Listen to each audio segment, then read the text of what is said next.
My name is Ryan Weiss from Data Direct Networks, product manager for the SFA series of products. Today we're going to talk about what's new with SFAOS, our high-end, high-performance storage platform. We're introducing Declustered RAID at the show today, and we'll talk a little bit about its highlights, features, benefits, and why we're bringing it about. Why DCR, Declustered RAID? The motivators for creating Declustered RAID are pain points of traditional, also known as legacy RAID. One major pain point of traditional RAID is slow rebuilds, where rebuild times are coupled to the highest speed that you can achieve with a single disk. To rebuild a disk, you have to read from the other disks in your redundancy group, and then you're going to write to the disk that's being rebuilt, and the fastest you can complete that rebuild is the speed of that single disk that you're rebuilding to. And that ends up being a limit regardless of the size of the disks that are being used. So as you go to larger disks, your rebuild times go up higher and higher. While a disk is rebuilding and you have a degraded redundancy group, you're going to decrease the performance of the subsystem, and you're going to have an increased risk of a compound failure mode, like a failure of another disk, a failure of a channel, bad block problem, cases like that. And so you would like to get back to optimal as fast as possible, and that can't be achieved in traditional legacy RAID, where you're again limited to the speed of the single disk for the rebuild. Another pain point is the maximum performance of a LUN ends up being that of your 10-disk stripe. So for use cases like HPSS, where you're only able to talk to a single LUN, the fastest speed that you can achieve is the speed that a single LUN can achieve, even if you have a subsystem capable of reaching much higher performance levels. So the top goals of DDN's implementation of Declustered RAID are to do the following. We're looking to dramatically reduce the time that's required to get back to full redundancy following a disk failure. So when you have a disk fail, instead of being limited to the rebuild speed, the write speed of a single disk, we want to be able to rebuild significantly faster. And that's a principal goal of DDN's DCR, Declustered RAID implementation. Next is to dramatically increase the performance capability of a single target / LUN, so that if you have a case where an application needs to hit high performance throughput on a single LUN, a single target, you can achieve that with DCR. The next is to enable very high capacity LUNs. So no longer are you limited to the capacity of 10 disks, but you could have the capacity of hundreds of disks, all in a single LUN with higher performance and higher capacity as a single target. And that enables you to reduce configuration complexity. You can have a smaller number of pools, smaller number of LUNs, smaller number of redundancy groups, making for a more simplified configuration.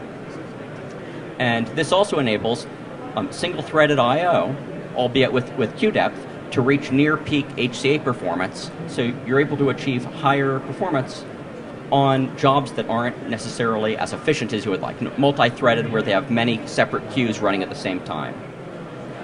And it also enables us to have a pathway for future development, such as flexible redundancy levels, such as 8+3, 16+3, or other alternate parity modes, as we find field feedback and internal testing helps meet time to data loss and data integrity and reliability overall. So how does the DDN Declustered RAID implementation function? The first step is to create a declustered pool, which could be up to hundreds of disks. You select the data layout that you'd like to use. There's two to choose from currently. One is called HPC vertical rotation. The other is called enterprise. And that configures how the data is laid out within the DCR pool that you're creating. The next is how many disks you'd like to belong to that pool. So that's a flexible configuration option. You could have as few as 2 disks in a RAID 1+1 mirror, but more logically, you're more likely to use a configuration of 8+2. And you create all those members that you want, tens of disks, hundreds of disks, and you create your DCR pool. The next step is how many rebuilds that you would like to support. So DCR rebuilds are the high-speed declustered rebuild that rebuilds significantly faster than the legacy rebuild mode in an 8+2 pool. And you get to select how many of those rebuilds you want to support. It's user adjustable and configurable at pool creation time. And then next you create a virtual disk. The virtual disk is a LUN. That's the target that hosts or clients will be seeing. And you set your LUN to whatever RAID layout you want to use. So that could be RAID 1, 4+1, 4+2, 8+1, 8+2. And it'll run that across the DCR pool that you've created with whatever chunk size you want across those data members. DCR pools provision the spare block space for rebuilds as you create the VD, the virtual disk, the LUN, on top of the DCR pool. And when you have a disk failure, it's going to use those spare blocks that you've configured to write to all of the members of the pool that have spare blocks configured. So that could be provisioned for one declustered rebuild. It could be configured up to 25% of the disk members that are in the pool could be configured as spares to be able to tolerate failure after failure after failure and support declustered, very high-speed rebuilds. The DCR spare capacity that you configure is not seen as host addressable. It's reserved blocks towards those high-speed rebuilds. The number that you configure is the exact quantity of disks that you're able to tolerate having a failure and high-speed rebuild on, and that allows you a great deal of flexibility to configure your resiliency and data protection for your use case. So going from a degraded configuration back to an optimal, you can increase your redundancy by doing a DCR rebuild to those pre-allocated spare blocks. You can have a copy back following that DCR rebuild to a replacement disk, which takes place in the background, and that allows the spare blocks to be freed again, which allows them to tolerate yet another future failure. So the production life of the system would go from going into a DCR rebuild, going to a copy back to re-free those blocks, and then the system's back to optimal, and you could go through another failure without having to use up another DCR spare disk. So this allows you to also do traditional style rebuilds, such as tolerating an enclosure failure, where the system will just calculate the rebuild and go back to those original disks, not using a DCR rebuild or a copy back. It's a traditional style rebuild. And the last case is fractional rebuilds. So if you have something like a enclosure failure that's of a short duration, power and enclosure off, power and enclosure on, the system is tracking dirty writes and is able to only rebuild the blocks that have changed while those disks were missing to get a high-speed fractional rebuild.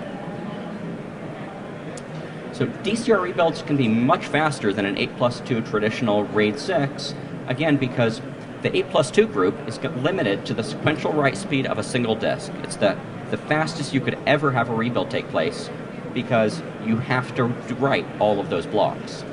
In the DCR rebuild, those writes are scattered across all the disks that are in the pool, with reads across those members as well, allowing significantly higher performance.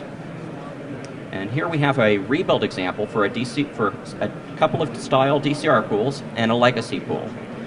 Across the bottom is the number of minutes that the rebuild required, and this is going from optimal to regaining +2 redundancy. In the top case is a DCR pool of 210 disks. That's a pool size, or I should say a LUN size within that, of 591 terabytes, and that's rebuilding in just over 50 minutes. The next is a DCR pool of 112 disks. In this configuration, it's 318 terabytes behind that pool, and the rebuild is taking just over 70 minutes.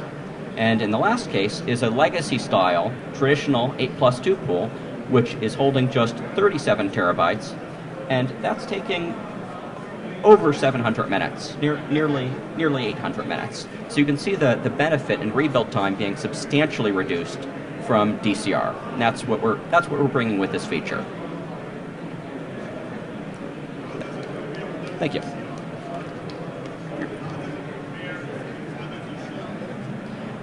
It's better, it's faster, and it's more flexible. You have options for the number of disks groups, you have options for the number of enclosures, you have scalability to much larger sizes. You could have 1,700 disks backed by one subsystem, which can all be configured in flexible DCR groups to meet the customer needs. That could be configured as 4 pools, that could be configured as 8 pools, however you want to split up the disks, which is significantly more flexible.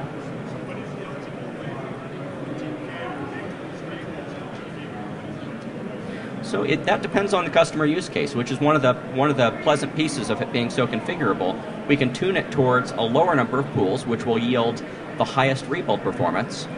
We can configure towards a higher number of pools, which can improve the user performance yield per spindle, trading off the rebuild time slightly, and anywhere in between on a per pool basis.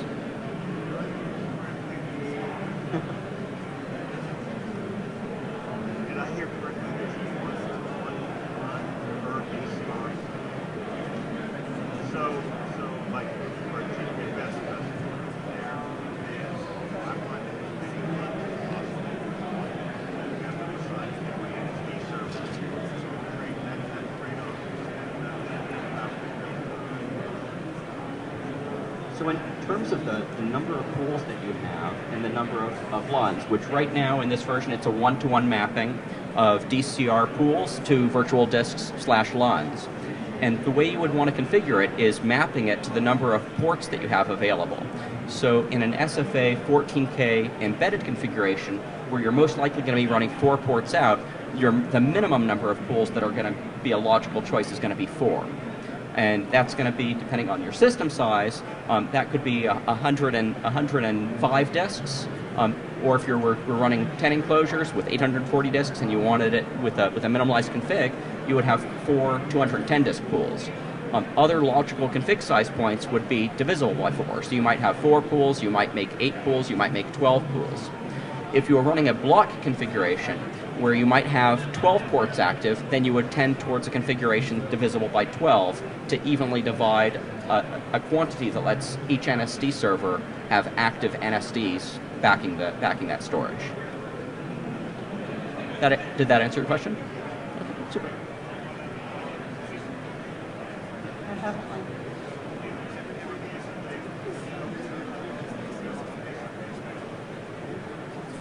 It is available for the 14KX and newer platforms only. So the GS14K, ES14K, and the SFA 14KX all support DCR, but it's not supported on the older platforms like the SFA 12K series or 7700. Okay, thank you.